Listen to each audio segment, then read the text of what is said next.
Assalamualaikum warahmatullahi wabarakatuh. Kami mahasiswa dari STIDDI Pindrang, Program Studi Ekonomi Syariah, kelompok 1 semester 3.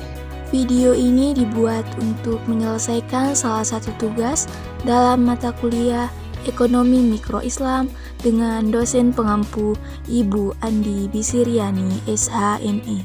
Kami dari kelompok 1 terdiri dari 6 anggota kelompok yang masing-masing bekerja sama dalam memenuhi tugas dengan judul materi Hukum Permintaan dan Penawaran.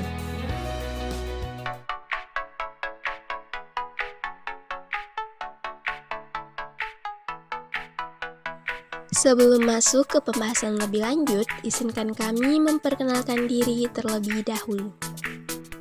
Yang pertama ada Siti Nurhaliza dengan NIM 2202011009. Selanjutnya ada Nur Aziza dengan NIM 2202010012. Kemudian ada Husnaini dengan NIM 2202010006.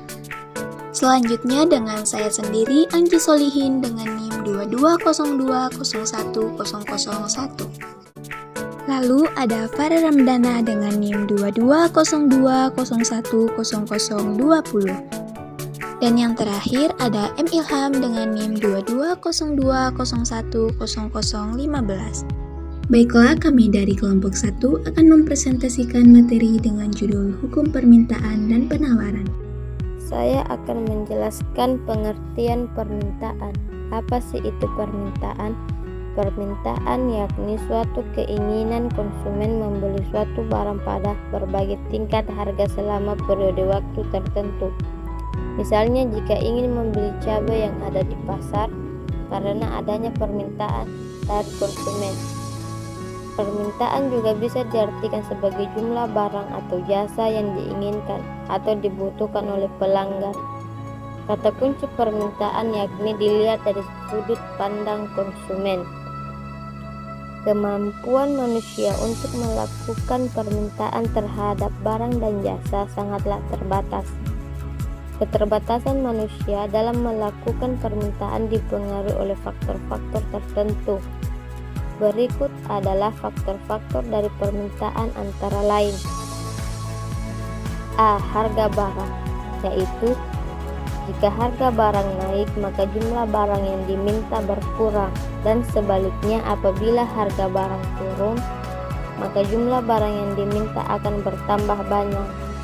Contohnya, apabila pada mulanya harga barang tersebut 2.000 per unit dan kemudian naik menjadi 2.500 per unit, ini akan memengaruhi jumlah barang yang diminta konsumen turun. Akan tetapi apabila harga barang tersebut turun menjadi 1.500 per unit, maka kemungkinan jumlah barang yang diminta akan bertambah.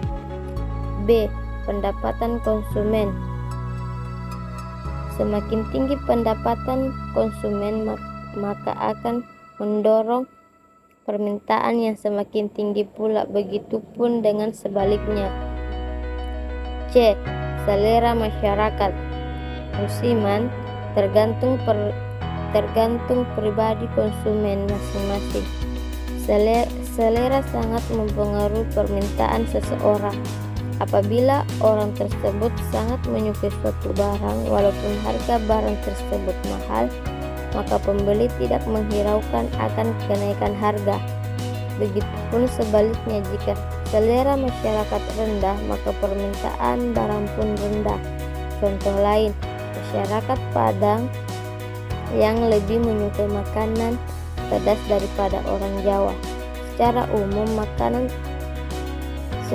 umum, maka permintaan cabai dari Padang lebih tinggi. D. Kualitas barang.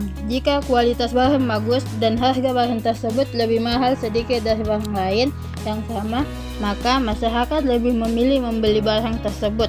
Sebaliknya, jika kualitas barang jelek, maka permintaan terhadap barang tersebut akan berkurang. E. Harga barang lain. Banyak sedikitnya barang yang diminta biasanya dipengaruhi oleh harga barang lain. Contohnya, apabila harga kopi lebih mahal dari harga teh, maka masyarakat cenderung lebih memilih membeli teh. F. Jumlah penduduk. Jumlah anggota keluarga akan sangat mempengaruhi jumlah permintaan. Semakin tinggi populasi, semakin tinggi pula permintaan. G. Ramalan masa depan. Pada saat krisis ekonomi, harga bahan cenderung berubah-ubah, bahkan cenderung naik. Masyarakat menambah permintaan terhadap bahan jika diperkirakan harga bahan tersebut di masa yang akan datang akan naik. Hukum permintaan. Apabila suatu harga barang mengalami sebuah peningkatan, maka jumlah barang yang diminta akan turun, dan sebaliknya. Apabila suatu harga barang turun, maka jumlah suatu barang yang diminta akan meningkat. Kurva permintaan ini memiliki slope negatif berbanding terbalik yang bergerak dari kiri atas kanan bawah. Artinya apabila harga barang tersebut turun, maka jumlah barang yang diminta akan bertambah, begitupun sebaliknya. Kurva permintaan. Kurva permintaan adalah grafik yang menggambarkan sifat hubungan antara jumlah permintaan barang atau jasa dengan harga dalam berbagai kondisi. Selanjutnya, permintaan menurut daya beli konsumen. Permintaan menurut daya beli konsumen terbagi menjadi dua. Yang pertama, permintaan efektif. Permintaan efektif merupakan permintaan yang didukung dengan kemampuan daya beli.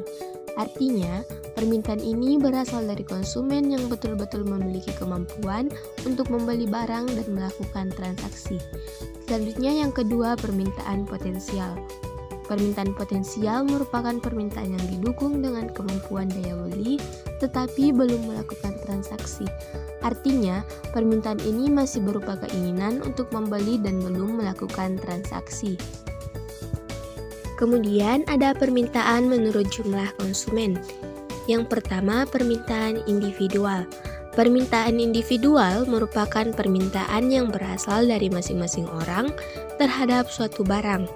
Permintaan ini tergantung dari kemampuan masing-masing orang. Selanjutnya, yang kedua yakni permintaan pasar.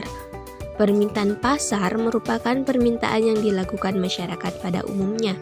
Permintaan ini dihitung dengan menjumlahkan permintaan masing-masing individu. Penawaran. Penawaran diartikan sebagai kesediaan penjual untuk menjual berbagai barang pada tingkat harga dalam waktu tertentu. Kata kunci dari penawaran yakni dilihat dari sudut pandang produsen. Hukum penawaran. Jika harga barang yang ditawarkan naik, maka jumlah barang yang ditawarkan pun akan semakin bertambah. Dan sebaliknya, jika harga barang turun, maka jumlah barang yang ditawarkan pun berkurang. Stop positif atau berbanding lurus. Harga berbanding lurus dengan penawaran bergerak dari kiri bawah menuju ke kanan atas. Semakin tinggi harga, semakin banyak barang yang ditawarkan, begitupun sebaliknya. Kurva penawaran. Kurva penawaran adalah grafik yang menggambarkan sifat hubungan antara harga suatu barang dengan jumlah barang yang ditawarkan pada waktu dan tempat tertentu. Faktor-faktor yang memengaruhi penawaran. Yang pertama, biaya produksi. Tinggi rendahnya biaya produksi yang dikeluarkan akan menentukan harga barang. Yang kedua, teknologi. Semakin tinggi teknologi yang digunakan dalam memproduksi barang, maka kualitas dan jumlah barang hasil produksi bertambah, dan ini berpengaruh pada naiknya jumlah penawaran. Dan yang ketiga, harapan mendapatkan laba. Produsen berlomba-lomba untuk meningkatkan hasil produksinya, memperluas usaha guna meningkatkan keuntungan. Dan yang keempat, faktor-faktor non-ekonomi, bencana alam, larangan impor, kebijakan pemerintah.